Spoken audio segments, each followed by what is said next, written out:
గురుభ్యో నమః. అందరికీ జై శ్రీరామ్. జై శ్రీరామ్ జై శ్రీరామ్ అంటూ కోట గోడలు మొత్తం పగిలిపోయేలాగా రామనామం ప్రతిధ్వనిస్తూ ఉంటే అది విని సంతోషపడిపోయింది సీతామాత. అది విని భయపడిపోయాడు రావణాసురుడు. ఇదేం కర్మయోగం రా, ఇప్పుడే కదా రామలక్ష్మణులు ఇద్దరు మరణించారనేసి ఇంద్రజిత్ వచ్చి నా చెవులో తేనె పోసినట్టు చెప్పాడు. మళ్ళీ ఏంటి వీళ్ళిద్దరు బతికినట్టు ఇట్లా అరుపులు వినిపిస్తున్నాయి, ఏం జరిగింది అసలు అనేసి అక్కడికి వచ్చి కోట గోడల దగ్గరికి వచ్చి చూడగానే దీవిగా కూర్చొన్నాడు రామచంద్ర ప్రభు. అంతే దీవిగా కూర్చొన్నాడు లక్ష్మణ స్వామి. చుట్టూ వానరులందరూ అబ్బా జై శ్రీరామ్ అంటూ ఉన్నారు.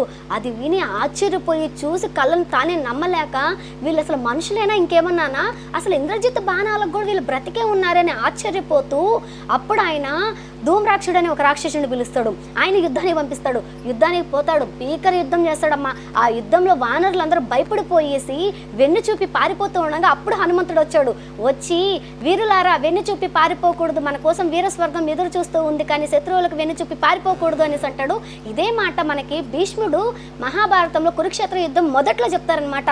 ఉభయ వర్గాల్ని ఉద్దేశించి ప్రాణం వదిలేస్తే ఇక్కడ ఈ యుద్ధంలోనే ప్రాణం వదిలేసామంటే వీరస్వర్గం పొందుతాము అని చెప్పి వాళ్ళందరికీ ధైర్యం చెప్తాడు. అలాగే ఇప్పుడు హనుమంతుడు కూడా మాట్లాడాడు. అలా మాట్లాడిన తర్వాత చాలా మంది మళ్ళీ వెనక్కి తిరిగి వచ్చారు, యుద్ధం చేస్తూ ఉన్నారు. కొంతమంది రాక్షసులు హనుమంతుడు వక్షస్థలం పైన పెద్ద పెద్ద గదలతో కొట్టారు. ఆ తర్వాత ముళ్ళగద తీసుకొని ఆ రాక్షసుడు ఉన్నాడే ఆ విధవ ఆ ధూమ్రాక్షుడు ఇంత పెద్ద ముళ్ళగద తీసుకొని తల మీద టక్కను కొడతాడు. కోపం వచ్చేసి వీడితో ఆటలు పనికిరావనేసి ఓ పెద్ద విశాలమైన బండని పెకలించి అలాగే విసిరి వాడు ముఖం మీద కొడతాడు. అంతే పచ్చడి చింతకాయ తొక్కు పచ్చడి అయిపోయాడు వాడు.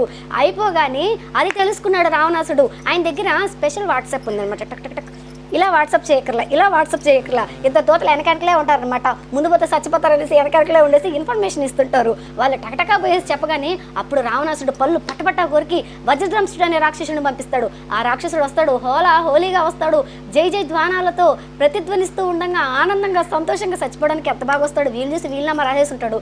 అందుకే అంత బాగా వస్తూ ఉన్నాడు అనమాట. ఆయన చూడగానే అంగదుడు ఆయన చూసే టయానికి చాలా మంది రాక్షసుల్ని చెదర చేసేస్తుంటాడు.